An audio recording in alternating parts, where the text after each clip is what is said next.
everyone. Welcome to Gotta Watch 'Em All, episode 40. I am one of your hosts, Ken Pescator, joined by my co-host, Adam Tuttle. Adam, what's going on? I'm right here. Yes. I'm doing fantastic. You're always a Thursday night. You're always fantastic. It's so fantastic. It's absolutely the best. Yeah, today is Thursday, February 1st, 2018. I don't even know where January went. It just went.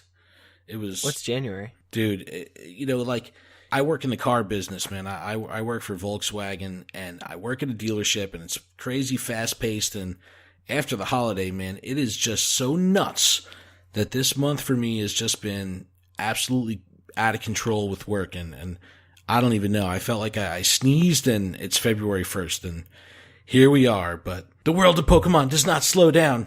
Never. Just because it's January, and we're going to cover a bunch of stuff today that proves how the Pokemon train will never stop, because it is like a runaway, and there's so much going on as always. But how have you been, man? How's the week been? How's the weather in up in the Northeast? Is you frozen still? Well, I mean, we did just get snow this morning, which was kind of nice because I woke up to the snowy condition in Pokemon Go. Nice. Get those Aarons. Yeah, Aaron. Yeah, I was able to get in a Kyogre raid, but I'm super excited for tomorrow because Ultra Prism comes out. Let's slow down a little bit. We'll talk about some Pokemon Go, then we'll get into the train doesn't stop. Into the TCG, dude. And there's so many cars on this train. We got a Pokemon Go car, we got a TCG car, we got Pokkén Tournament to talk about, we got Ultra Sun, Ultra Moon to talk about. It's crazy. It just doesn't stop. But all right, let's recap Pokemon Go, because there's been a lot going on in that game. 23 more Gen 3 Pokemon were released last week, so there's just the intensity level and the motivation for people to get out there and play is super high right now. We have Kyogre in the game for another 2 weeks. We have a lot of speculation on what's going to happen next, so everyone's kind of in that hype mode, just waiting to see what happens next. And then we get this ridiculously awesome 60-second trailer, comes out of nowhere today, released on the official Pokemon Go YouTube channel. It's a 60-second trailer, high animation, so it's like really top class, super well done, photorealistic animation of Pokemon running around in the wild. It's narrated by Stephen Fry, so it's just fantastic. And the way that it's shot cinematically, it makes you want a live action movie that looks like that. Like it's just amazing. Like this thing blew me away. And you posted on social media, you were like, perfect. You're like, oh, right in the feels. And you're like, yeah, it hit. That's how this trailer hits you. Yeah, it's like I just want to like reach out and like grab one of the Plus-Solar Minons and just kind of like hold on to it. There's a bunch of Pokemon that are featured, and a lot of them are part of that new 23 Pokemon dump that they gave us this past week. But the interesting thing is that the trailer does feature Masquerain, which has not been released in Pokemon Go yet. So there's some speculation that maybe another wave is on the way shortly. Like, could this be something for Valentine's Day once Kyogre flips, over? Like, is this going to be something soon? I got fired up. Could be the love bug bite. The love bug, like, right? Because bug bite and like love bug, something like that, and they can tie in bug types. They can throw in Masquerain. Is Kricketot and Kricketune, is that Gen 3? I think that's Gen 3. Is that Gen 3? No. I don't know. But Latios and Latias have been rumored too with, the pairing for Valentine's Day. I don't know. But this trailer was absolutely amazing, and it came out of nowhere. And, whenever they do their trailers, they're typically these high action, where they show the groups of trainers out in the park battling a raid boss, and it's really intense and high. This thing is like smooth and mellow, and it's very documentary style, and the Stephen Fry narration is just so awesome. And I'll link it in the description. If you have not seen this 60-second spot, do yourself a favor and check it out, because it really encapsulates the feelings of playing Pokemon Go. It's really, really well done. Now, this was another big one, and we're going to get into a little bit more of an in-depth discussion on our Pokemon Go podcast, Lured Up, about this topic. The earnings report came out for apps for games, and Pokemon Go grossed $890 million in 2017, which landed it at number 9 in the top grossing game of 2017. So top 10 grossing game, $890 million. this is the first full year that this game has been out. So, it's crazy to think that July 2016 is when this game launched. So the game's only been out, not much longer than a year and a half. So it's going to be interesting to see how 2018 treats this game, because it seems like although the player base is shrinking, and that's a natural thing with any game over time, that people are still spending. And it's cool that the core audience is not afraid to say thank you with their wallets with this game, because I was impressed when I saw that. And some of the games on this top 10 I've never even heard of. I don't know if you've taken a look at this article. I have not heard of half of them. So the number one grossing game of the year was Arena of Valor. Never heard of it. It grossed almost $2 billion last year. Nuts. Number 2 on the list, Fantasy Westward Journey. Never heard of it. Number 3, Monster Strike. Never heard of it. But I looked into Arena of Valor, and it's like a MOBA. And that there's a huge movement of MOBA players on mobile, which is pretty cool. Numbers 4 and 5, Clash Royale and Clash of Clans, both games from developer Supercell, and I play both of those games. But Pokemon Go, number 9. Oh, Candy Crush, number 8. So, but 890 million. That's pretty impressive. It's pretty awesome. But we're going to talk about what goes into making a game have legs like this, and the taboo of spending money on mobile gaming, on free-to-play games.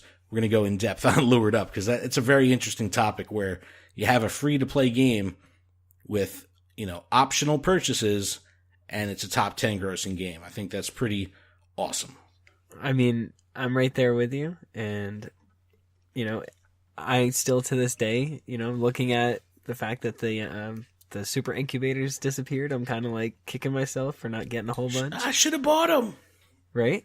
Yeah. And they give no warning. Something that Pokemon does for us trainers here that talk about spending money is going to be the TCG. And this is probably the strongest. This is the locomotive, car of the train, of the Pokemon train, because the TCG never stops. And, we're recording this on February 1st. Tomorrow, the 2nd, is the release of Ultra Prism. And I know you're super fired up on this. Yeah, I can't wait to go get some. So there's been pre-releases that have gone out in local card shops over the past week or so, and the reaction to the set has been overwhelmingly positive. I've seen plenty of photos. I haven't got my hands on any of these cards yet, but I've seen plenty of images of these cards, and some of these full arts and some of the hyper rare cards and the rainbow rares. The art is absolutely top notch, and I don't know. I love the Shining Legends set, but I'm looking at this set and I'm like, oh my goodness, there's so many good cards in this set.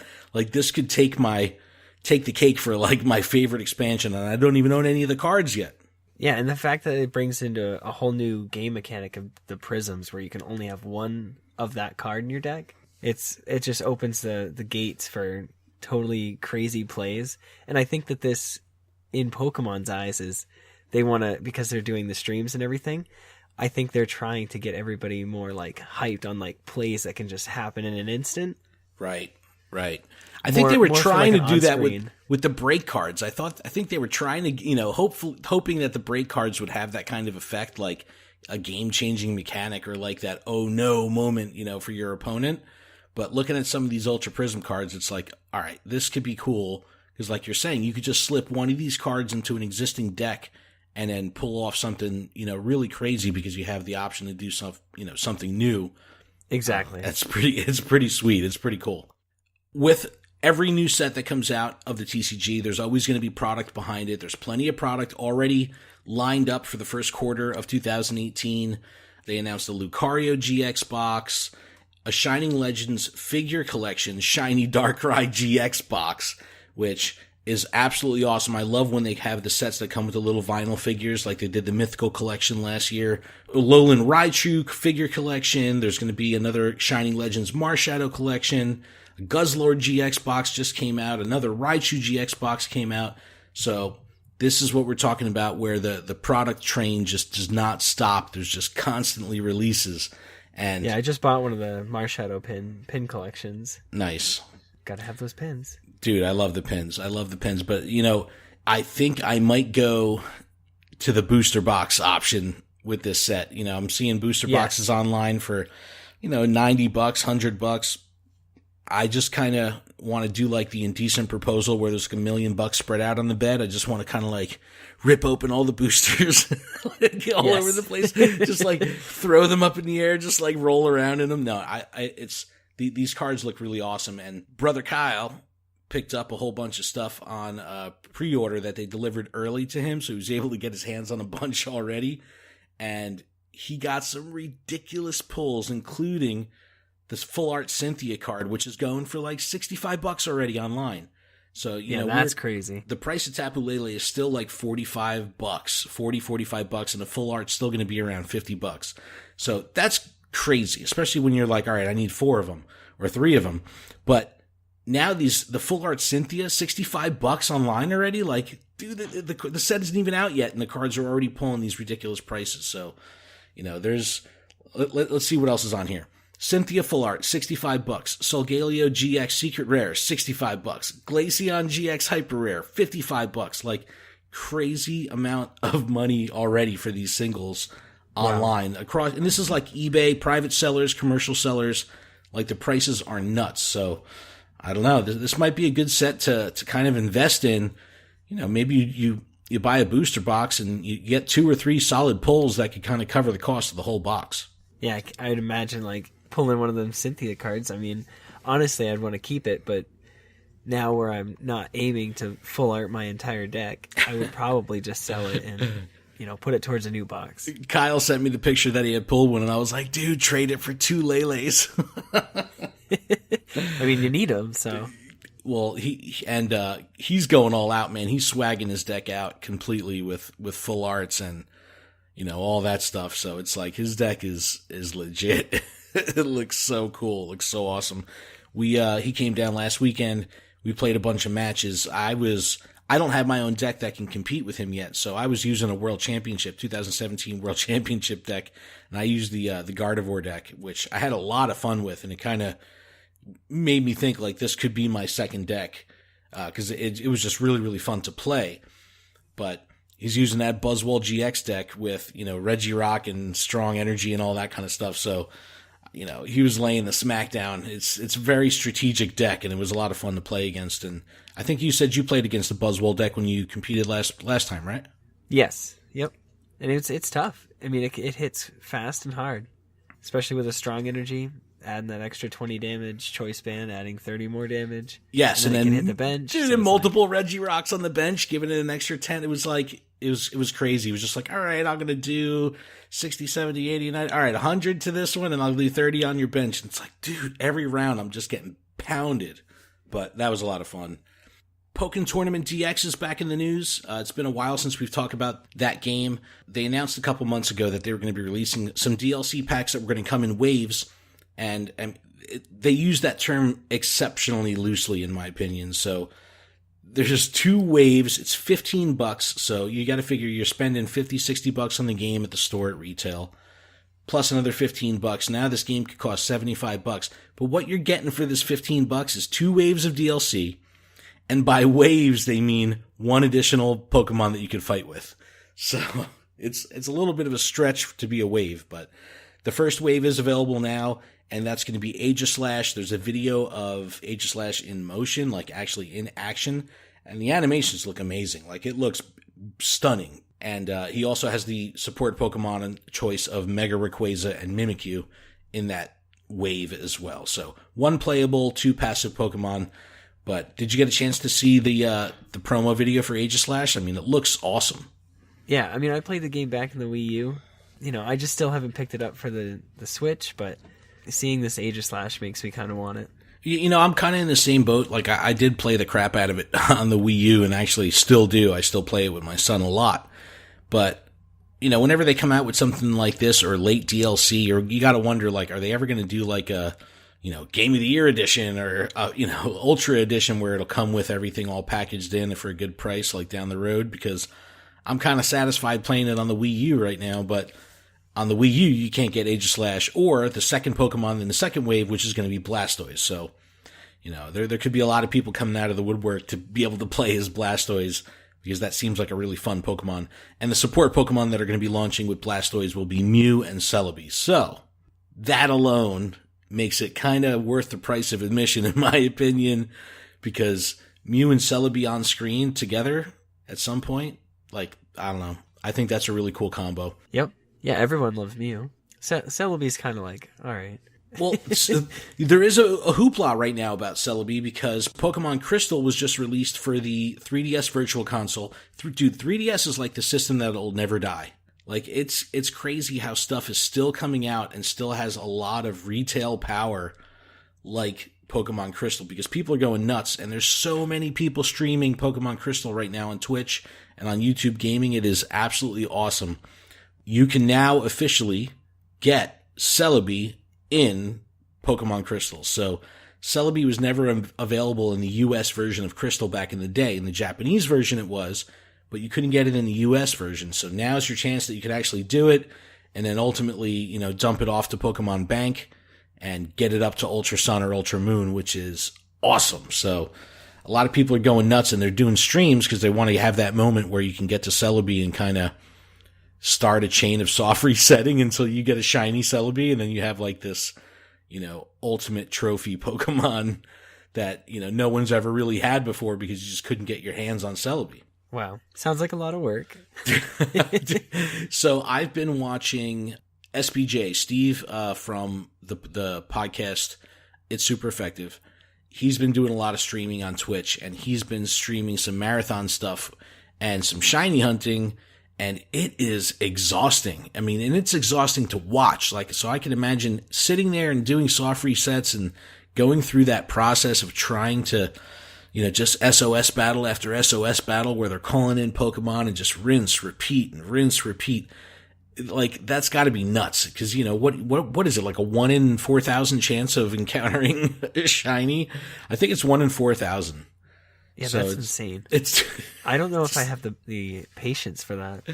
It's like that. That's what I mean. Like, I don't know. I think I would get major anxiety, just kind of like, how do you keep your cool, like, and just keep going with that? That'd be so hard to get motivated. But there's people online, man, they soft reset for hours.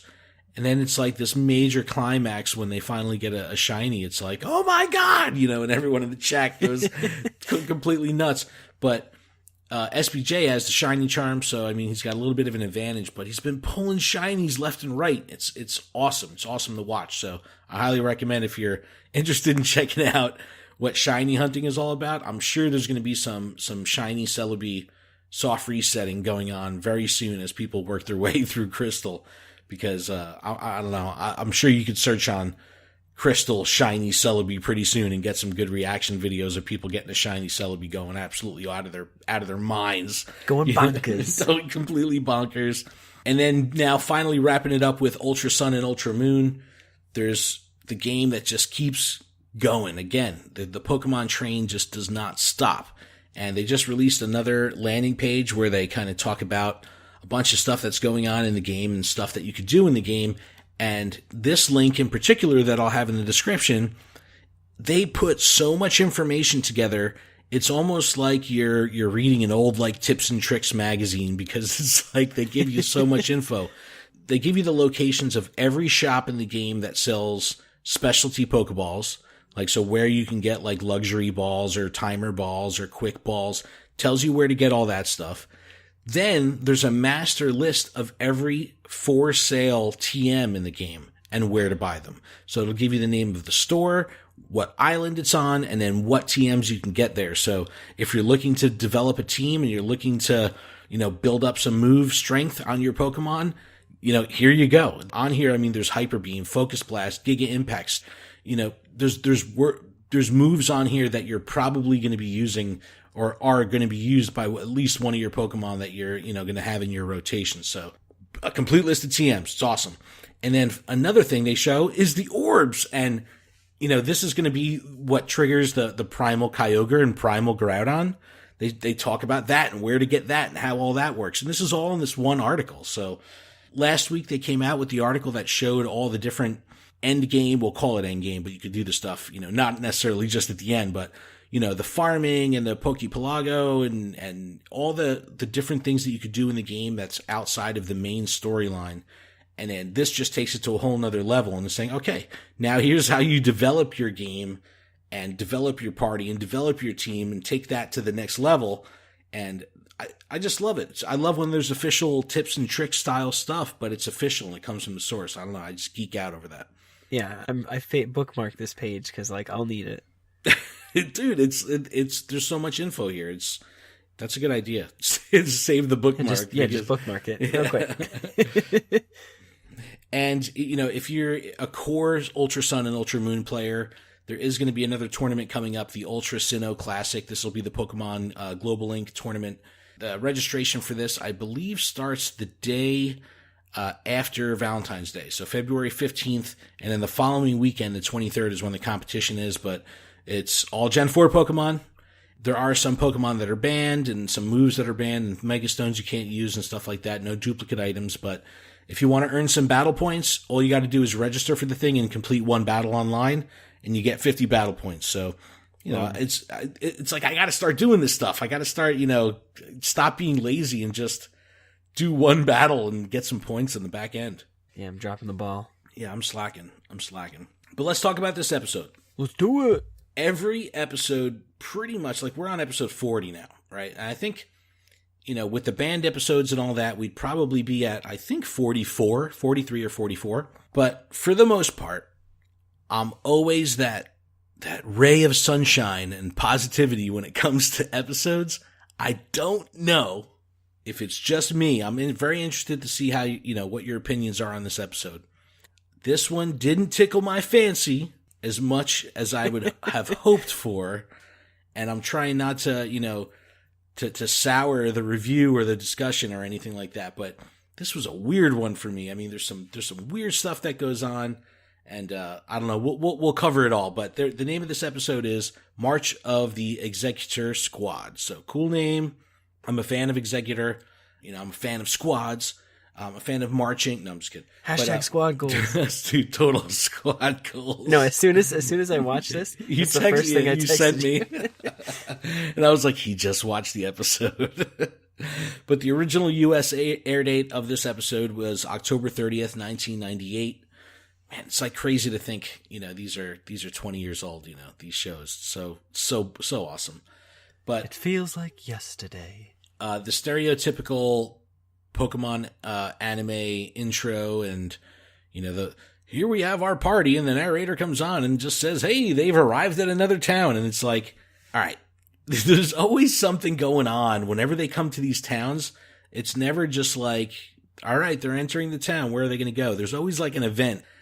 They arrive at a town that they don't even say what the name of the town is in the entire episode. You don't even know where they are. You just know they're somewhere.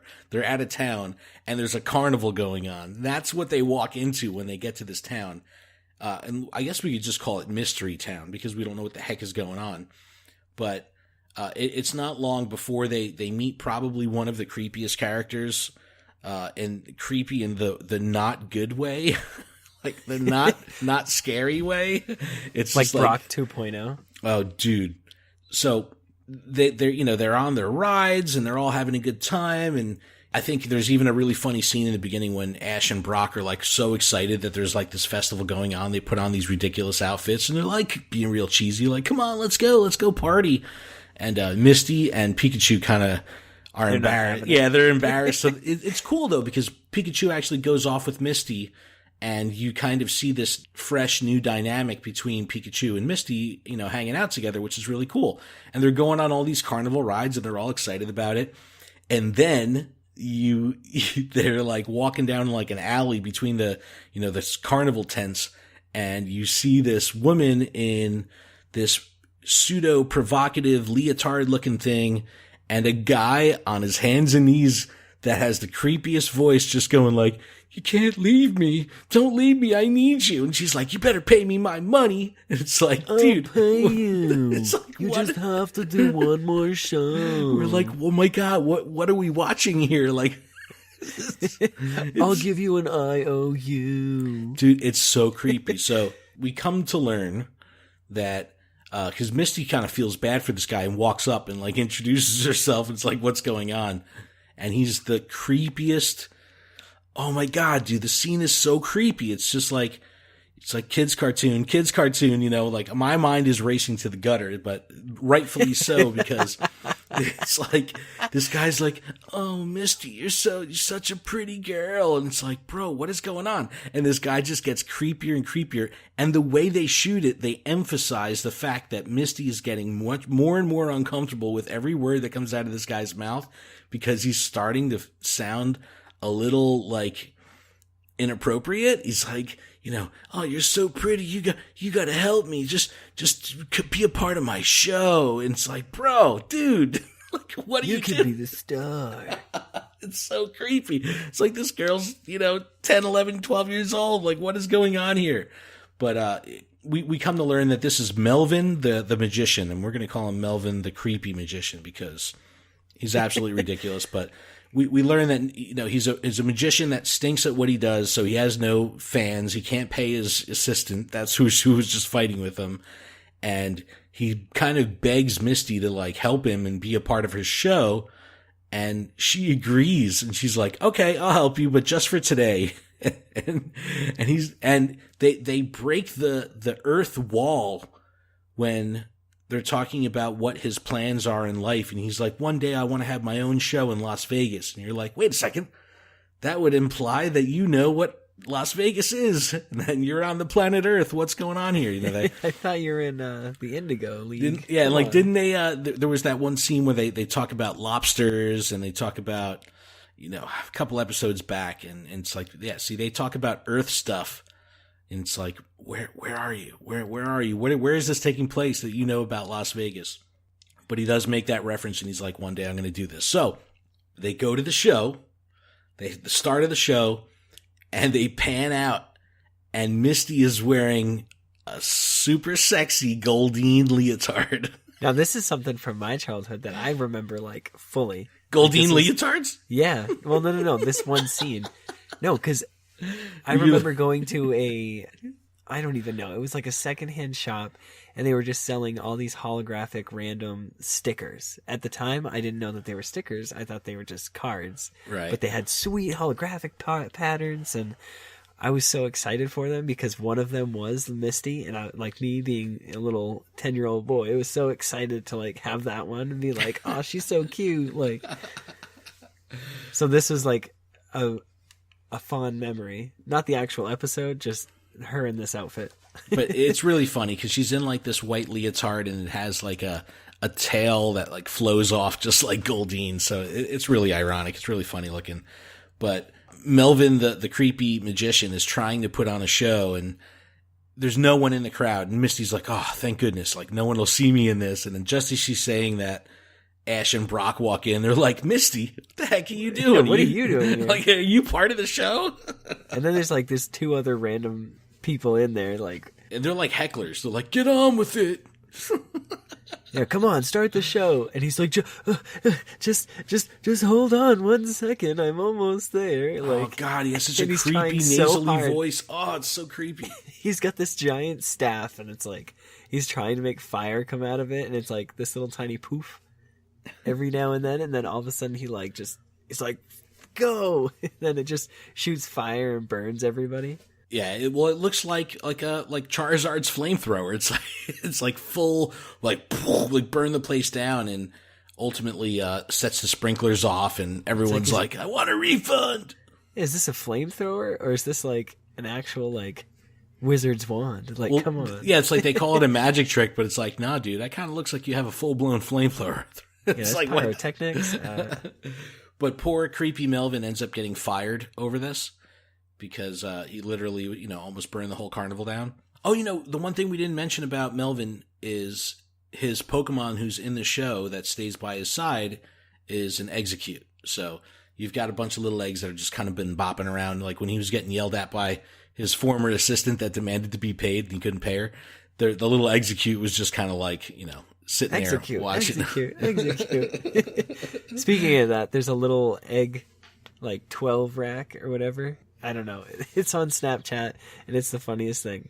What is it? It's on Snapchat. It literally, like, puts your face on the top of a dozen eggs. And so I did that. I was like, execute.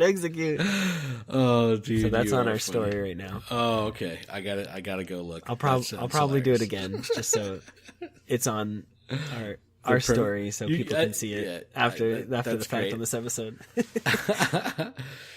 After he gets fired, he's kind of like down and out, and this is when Ash turns into his typical self and is like, don't worry, man. You got to follow your dreams. We're going to help you. And they decide to, Oh, really? You're going to do that for me? And he's still so nice. Creepy. He's still creepy throughout the whole thing. Like, even though they're going to help him, and he's like, oh, now I got a little boy. It's like, dude, it's like that kind of creepy.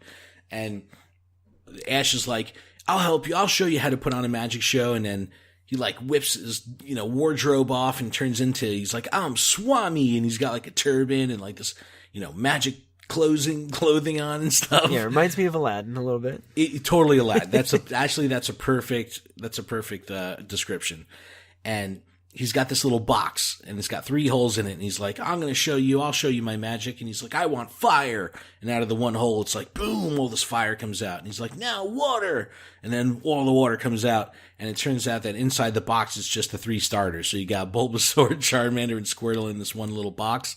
And then they all start fighting with each other and ends up ruining the bit, like, the whole thing. He's like, but it's really funny because... all because of Charmander's tail. Burns Squirtle, then burns Bulbasaur. Dude, it's like, how are you going to have an enclosed fire in a little piece of cardboard? I mean, what did you think was going to happen? Safety 101. But they're kind of, I think at this point, the creepy Melvin kind of realizes that Ash is special to some degree. And...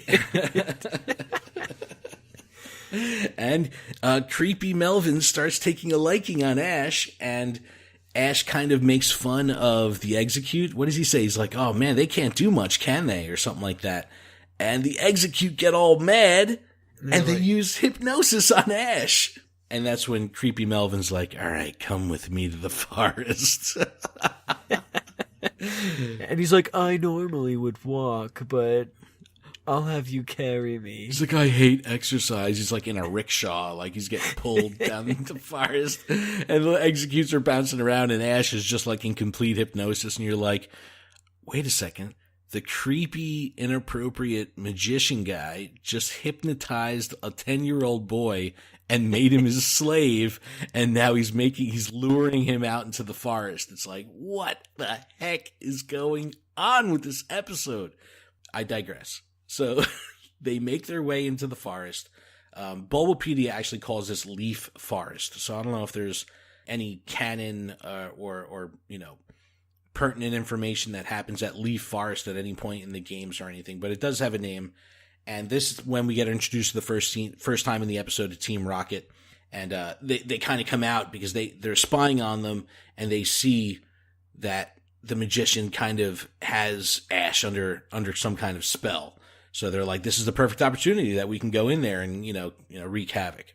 Once they get to like the heart of the forest, they end up seeing a whole like gaggle of Exeggutor. And he's like, Ash, pull out your Pokedex. And he pulls out the dex, he explains the coconut Pokemon, and their special move is hypnosis. And it's like, all right, well, we kind of know that already because Ash is, hypnotized 2 steps away from being like human trafficking or something. And so Melvin has this great idea of, Ash, battle these Exeggutors, and the ones that you weaken, I'm going to capture, and they're all going to be mine. So like Melvin has this kind of, he's twisted, man. This dude ain't right. Like, he's literally taking advantage of a 10-year-old boy. He really is. And his Pokemon too, because he ends up like bringing out Bulbasaur and Squirtle, and they're, working this giant herd of Exeggutor, and Melvin's just throwing Pokeballs, like maniacally laughing, like, oh, they're all mine. It's like, it's creepy, man. It ain't right. He gathers up like this army, pretty much. He captures them all. And at this point, all of the Exeggutors are kind of like gathered together. That's when Team Rocket kind of gets involved of what's going on. And how does it turn out that all the Exeggutors start to hypnotize everybody? Like what happens?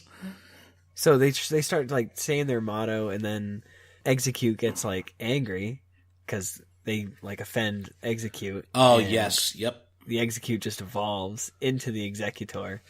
It becomes like the leader of the herd, if you will.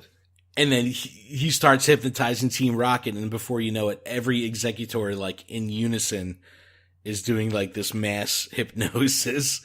And they, like, almost, all of the Exeggutor almost go into a trance, right? They're all, like, their eyes are glowing.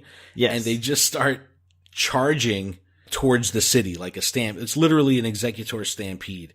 Yeah, they just hypnotize really cool. each other.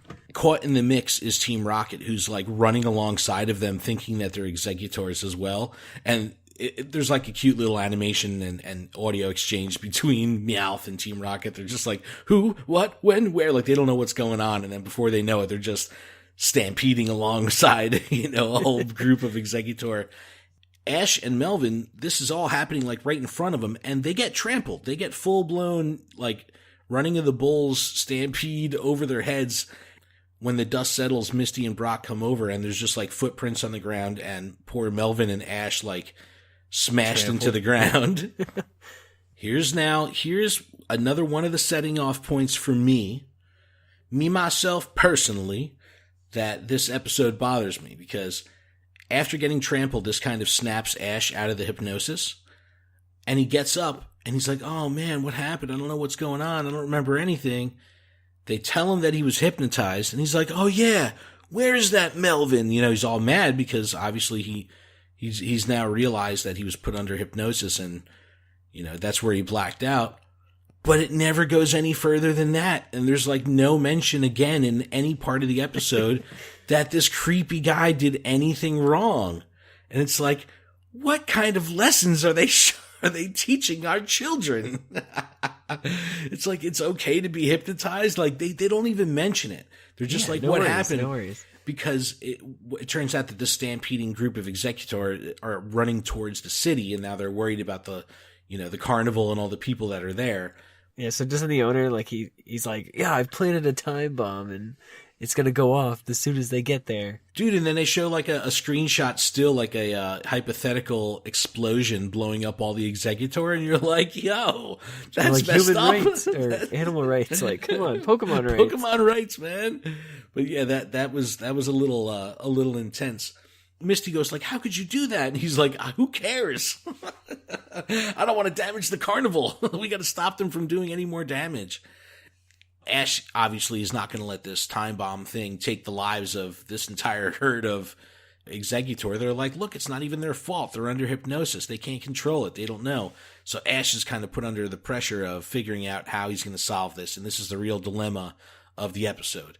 A charging herd of Exeggutor running towards a mystery carnival in a mystery town.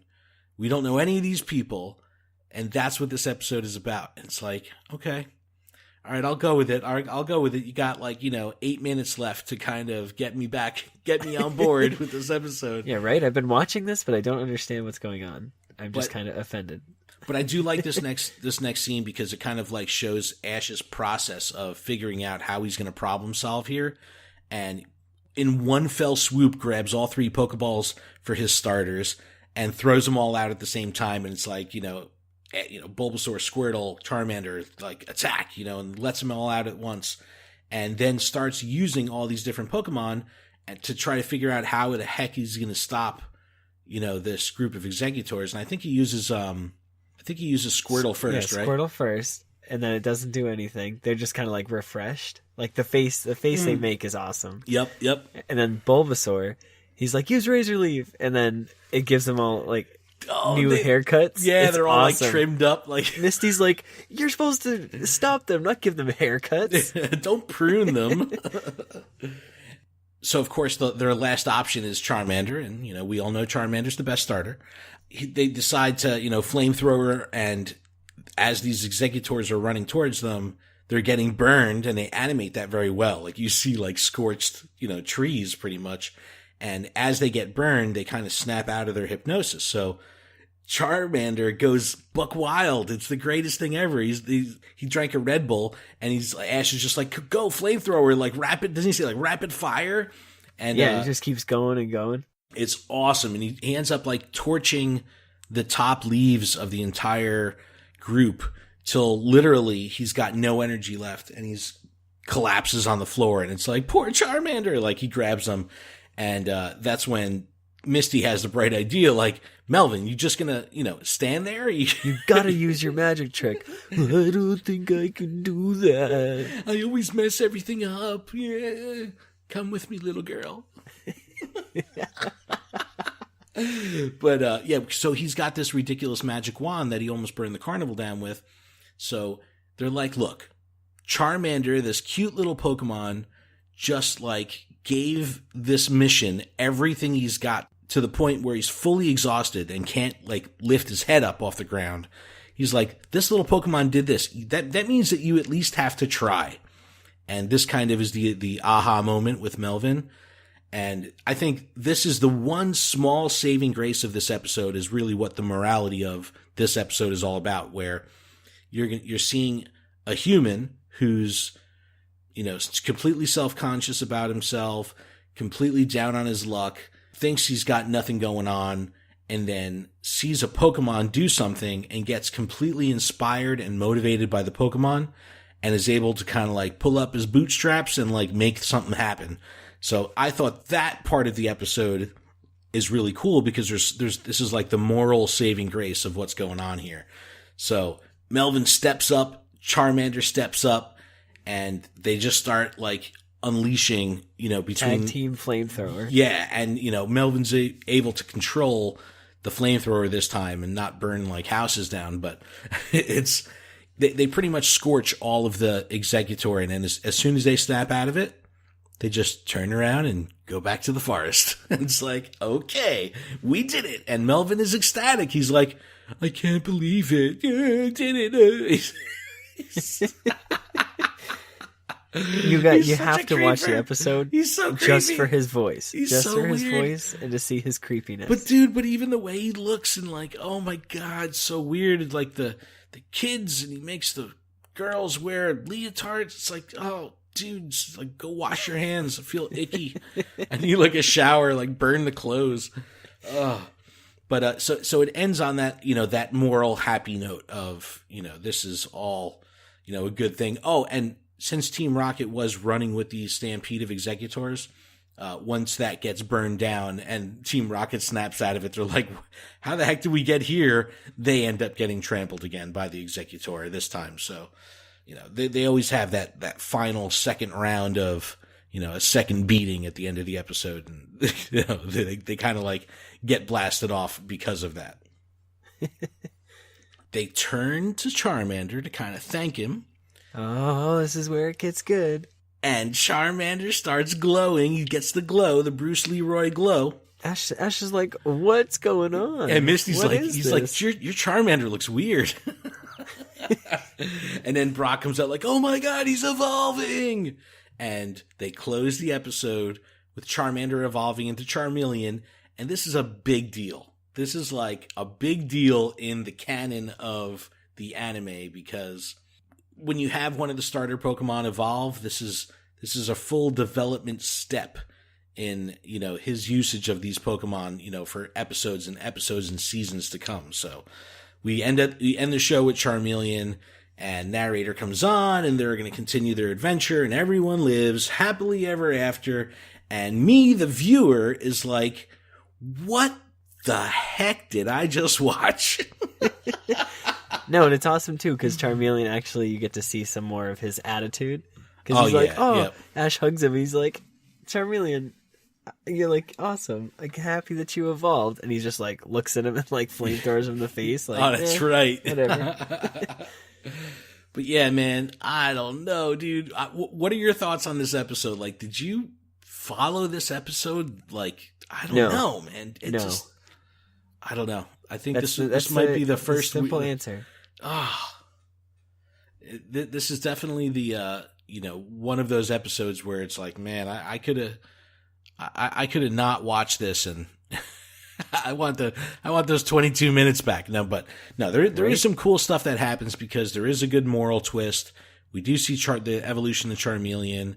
We get to see an evolution of Execute to Exeggutor. So there's cool stuff, but the creepiness of Melvin and just how out of place this whole episode feels. It's like, I don't know. It's like I'm at that point again where I'm like, dude, just get back to the league. Like, prioritize your life, man. Like, come on, dude.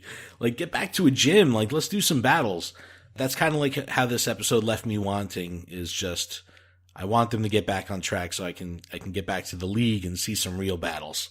I want to see the real battles. All right, so let's close out the show like we normally do with opening up a booster, but we're going to go fully digital this episode. We're trying to build up our TCGO collections here so we can get some good battles going for the channel. Digital. But I am going to open a Guardians Rising booster because I am still in the need for a significant amount of Tapu Leles, and I'm going to get one right now. Tapu Lele. I'm going to get one right now, dude. I'm telling you. You better get one. So I am opening the booster online right now. It is doling them out. And this is what we got. Psychic Energy, Pancham, Gothita, Chansey, Alolan Vulpix, Litwick, Alamola, Enhanced Hammer. Oh, see, that's going to be good against the strong energies in that Buzzwole deck. Yes. Vanillish. My reverse is a Politoed, and my full art Hala. I'll take it. Hala. That's your boy. Hala. So I'll take a screenshot of this and get this up on social media because this is a cool card. But all right, what do you got, man? All right, so I'm going to be opening a pack of Crimson Invasion because I still don't have very many Ultra Beasts on here. There you go. Psychic Energy, Salandit, Shelmet, Skidoo, Starly, Jangamo-O, Cinccino, Zweilious, Piloswine. My reverse holo is a Staravia, and my rare is a Salazzle. Oh. Hey, man. I don't even know if I want to. I'm not going to take a picture of that. That's not worth. This is literally like the entire set of Crimson Invasion. Even everything I've opened on Insta Boosters, like it's just there's like nothing popping out. I'm like, great. Oh man. All right. Well, that's pretty much going to wrap up the show. You can check out everything we're doing at GottaWatchEmAll.com. We are at GottaWatchEmAll on Twitter. Please reach out to us. We'd love to talk to you and hang out and communicate online like so many of you already are. We really appreciate that. We have a lot of fun kind of messing around on Twitter and going back and forth and sharing some memes and stuff like that. So we've been having a lot of fun with that. So if you're interacting with us on social media, we appreciate you and we see you. So thank you so much. And we'd appreciate it if you would leave us a review in iTunes. That would help us significantly with getting our reach out there. And definitely check us out on YouTube. We have a channel that all the podcasts and audio files of everything that we do here in the podcast channel make their way to YouTube, as well as the other content that we do, whether it's TCGO streams or pack unboxings or vlogging. And then ultimately on Instagram, we have Adam's Insta Booster series on Mondays where he opens a booster, just a quick unboxing right on there, and right Weather on Boost Instagram. Wednesday. Oh, now we got Weather Boost Wednesday. What's up with that? That's totally cool. So I don't know. The idea is to just kind of put, the weather, like the typing, and then you guys just tell us, what that Weather Boost is. And then eventually it'll go into, like, I'll show you some Pokemon, and it's like, what weather condition is that? So it'll be a lot of fun. It's kind of like, who's that Pokemon? But what's that weather condition? What's that weather condition? Now, that is really cool because that's kind of some good trivia that, is actually significantly helpful with the game. So if you kind of gamify their nerdiness and of learning the mechanics of the game, that's all good because you learn this stuff, you're going to have an advantage. So Weather Boost Wednesday. So we got a lot of stuff going on, but you can find all that stuff over at GottaWatchEmAll.com. We'd appreciate it if you checked it out. I am Proud Gamer Tweet on Twitter. Adam, where can they find you? I am Phoenix Back for Fire. We'll see everyone next week. Thanks so much for checking us out. Yeah, we really appreciate it. You should totally, check us out. Come back to my van. It's right parked down by the river. It's right near the Pokestop. You can just come over and please just get in. It's parked next to the middle school. Where all the kids are. Good night. Creeper.